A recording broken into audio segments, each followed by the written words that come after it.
David and Goliath. 1 Samuel chapter 17, verses 1 through 51. The Philistines were enemies of God. Their army came to fight King Saul's army. A giant soldier named Goliath yelled, "Bring out your best soldier to fight me. If your strongest soldier defeats me, we will be your slaves." He boomed.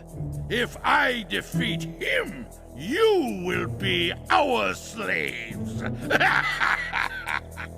King Saul's soldiers were afraid. They did not want to fight the giant.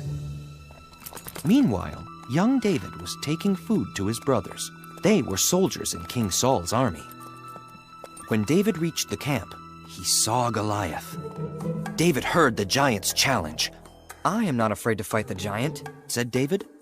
King Saul called for David and told him, "You cannot fight the giant. You are too young." David replied, "God will be with me." King Saul gave his armor to David, but it was big and heavy. David wasn't used to wearing armor. David went to a nearby stream and picked up 5 stones. He stood before Goliath. The giant laughed at him. But David didn't care. He said, "I come before you in the name of the Lord, who rules over all." David put a stone in his sling and ran toward the giant. Then he let the stone fly. It hit Goliath's forehead, and he fell to the ground. The Philistines saw that their hero was dead. They ran away.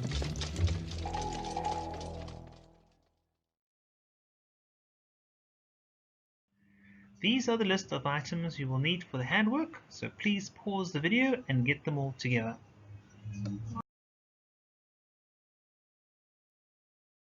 And today what we're going to do is we're going to be taking these common items, hopefully you can all have a stapler, and we're going to be making a little sling and 5 stones from it. So how we're going to do this is quite simple.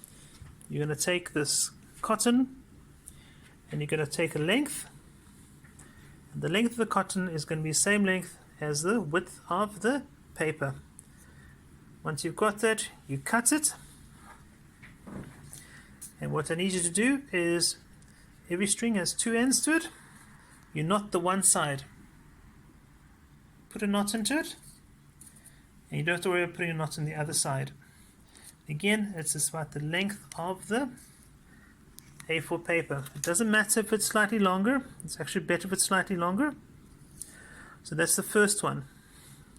The other one, what you're going to do, the one end you're going to put a knot in, and if you go right to the other end, you're going to put a loop in there. That loop must be big enough so that you can put your finger through it. It's important. We'll see just now why we need that. With your ruler, you're going to tear a piece of paper. You're going to tear 5 of them. And we'll go next over here. So there's a piece of paper being cut into 1, 2, 3, 4, and 5. You take this piece of paper and you crunch them up to represent the 5 pebbles that David took from the stream. Having done that, you should have a nice piece of paper left over. You take that one, and with your ruler, you tear it in half. Don't worry about if it's not exactly half, because we're going to use what we can. Alright, so choose one of the halves, and what you're going to do with the half is you're going to fold so that the one side latches up. So take a piece of paper like this, and you're going to fold it so that the one corner lines up with the other side. Okay, make sure that you use your fingernail so that you get a nice sharp fold. Once you've done that, you'll notice that there's a piece of paper that sticks out. It's not a problem. We're going to take that piece of paper and we're going to fold it. Now we've got something that they call in maths an equilateral or an isosceles triangle, 2 sides of the same length, and I won't go into more than that. I love geometry and I love maths.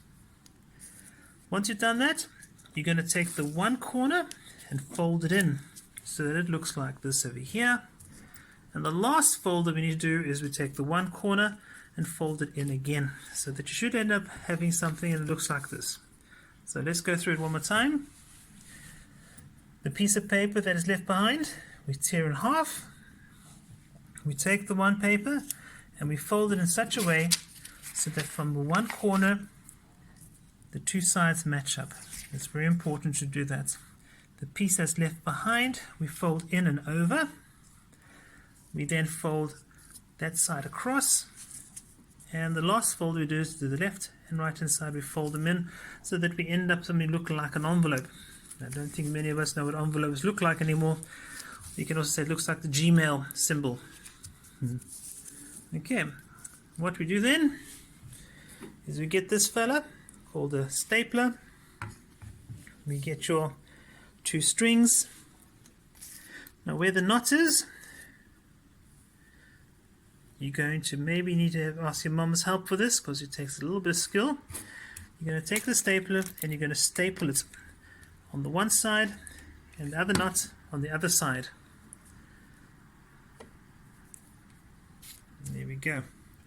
You're going to staple, and it should look something like this once it's been stapled. Okay, you'll notice that the staples come through on this side. If we do it the other way around, the string's not going to be held.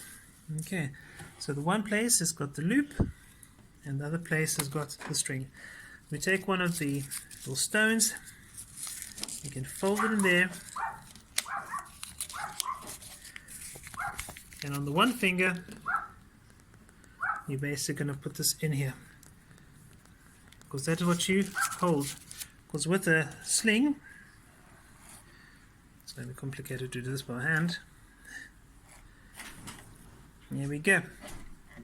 With the sling as such, you're going to have one hand, string goes on, goes inside there, and you can grab it and you swing it around, and you let the one string go, and that will then cause the string to fall nicely. Alright, hope you enjoy that.